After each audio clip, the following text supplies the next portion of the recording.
大家好，我是马金虎. Bonjour à tous, je suis Ma Hu. Aujourd'hui, je voudrais vous apprendre la gestuelle des chiffres de 0 à 10.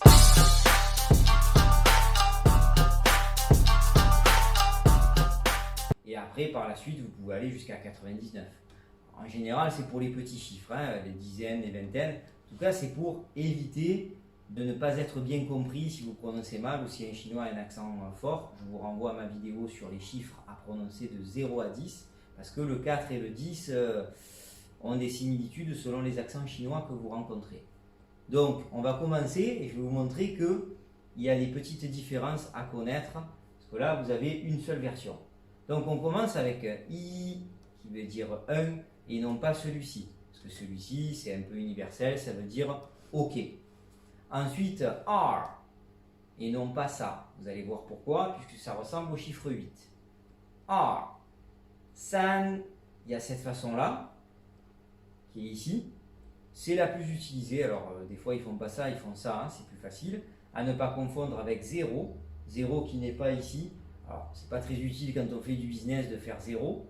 Mais ne confondez pas, si on vous montre ça, c'est pas le 0 ici, c'est les 3 derniers doigts. Mais souvent, ils font ça. Certains Chinois font aussi ceci. Par contre, ceci, même si certains le comprennent, à Taïwan, par exemple à Taïwan, c'est le chiffre 8. C'est comme si on rajoutait la main en plus, ça fait 8 doigts, comme si on montrait 8. Donc ne faites pas ça. Faites plutôt ça ou ça. Ensuite, 4, 5, pas de problème. 6. Alors au niveau du 6, c'est plus facile que de faire ça. Faites ceci. C'est pas en téléphone, c'est le caractère 6 que on voit surtout dans ma vidéo sur les caractères, mais ça représente le caractère 6. Si on le retourne, c'est plus aisé, confortable de faire comme ça. Donc ça représente le caractère 6. 7, je vous montre comme ceci. On dirait un peu un visage, un petit animal, une sorte de poule, on dirait qu'elle picore avec un œil ici. Mais ici, ça représente soit le caractère 7 qui se fait comme ceci, je vous renvoie à ma vidéo sur les caractères, soit ici au chiffre 7, c'est peut-être pour ça qu'ils l'ont fait. 8, c'est le gros piège. 8, c'est vraiment le gros piège. J'ai une anecdote à ce sujet parce que en vivant à Shanghai pendant 2 ans, un jour je me baladais dans un endroit assez touristique et je suis tombé sur des Français, ils n'ont pas vu que j'étais là et je les ai écoutés essayer de négocier avec la gestuelle, mais ils n'avaient pas appris les bons gestes. Bien sûr, ils ont utilisé une gestuelle à la française. Certains font ça pour 2, mais il y en a qui font encore ça, notamment certaines générations. Elles étaient un peu âgées et je voyais qu'elles faisaient ça. Bien sûr, les Chinois, ils disent OK, OK. Elles pensaient que c'était 2 yuan qu'elles avaient acheté l'objet et ils ne se sont pas compris pendant quelques secondes. L'un pensait que l'autre voulait l'avoir, alors que ça veut dire 8. Ça représente le caractère 8. Qui est comme ceci, je vous renvoie à son caractère, pourquoi il se fait comme ça. Donc c'est le gros piège avec 2 doigts, le chiffre 2.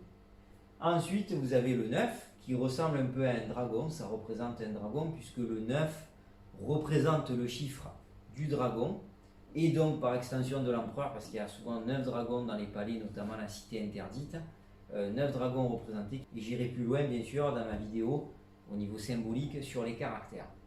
Et ensuite vous avez 10, alors ça c'est plutôt les gens de la campagne qui l'utilisent, mais vous pouvez le voir, c'est pas je veux te donner un coup de poing. Sinon, bien sûr, le caractère 10 qui se fait comme une croix, bon, ils vont faire ce geste là, et même si ça tend à disparaître, certains, quand ils avaient un objet dans la main, ils ne voulaient pas le poser pour pouvoir faire ça, ils faisaient ceci, ils croisaient les doigts pour montrer le caractère 10. Voilà au niveau de la gestuelle. J'espère que ça vous a plu. C'est très très utile, surtout si vous oubliez la prononciation de certains caractères ou que vous entendez ce che. Vous ne savez pas si c'est che se ou se se, si en plus c'est un dialecte, ou se se, 14, 40, vous êtes perdu. 14, 10 et 4, et 40, 4 et 10. Il faut voir dans quel ordre c'est fait. Pour les petits chiffres, c'est assez facile. Alors bien sûr, vous allez me dire, on peut utiliser la calculette. Bien sûr, la calculatrice est utile, mais les Chinois apprécient beaucoup si on a appris leur gestuelle. Ils vont vous faire baisser le prix. Et en plus, si vous dites quelques mots de chinois en même temps que vous essayez de parler chinois et de prononcer. Pourquoi ils ont inventé une gestuelle? Il y a plusieurs raisons. Une des raisons les plus importantes, c'est ce que je vous ai dit, dans l'autre vidéo sur les chiffres, c'est ce, che, ce. Des fois, ils ne font pas la différence selon les régions et les dialectes entre 4, 10, entre le che et le ce.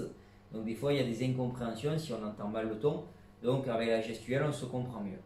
Et aussi, quand ils négociaient en Chine, n'oubliez pas qu'avant, ils avaient des manches très très larges, portées il y a 100, 200 ans ou plus. Et les hommes, des fois, ou les femmes, mais beaucoup de commerçants hommes, portaient ces manches longues pour pouvoir négocier en faisant la gestuelle sous la manche pour pas que les gens derrière entendent le chiffre de la négociation. Au moins, ça permettait à chaque fois de relancer la négociation sans parler, sans que le client derrière sache à combien vous aviez eu l'objet, par exemple. Donc, c'est pour ça qu'ils ont inventé une gestuelle et ça fait un peu un langage des signes, pas universel, mais en tout cas universel, mais en Chine, parce qu'avant, il y avait énormément de dialectes. Heureusement que là, le mandarin a unifié un peu la Chine au niveau de la prononciation et des dialectes. J'espère que ça vous a plu et je vous donne rendez-vous pour d'autres vidéos. 谢谢，再见。À bientôt sur ma chaîne et n'oubliez pas de partager et de liker.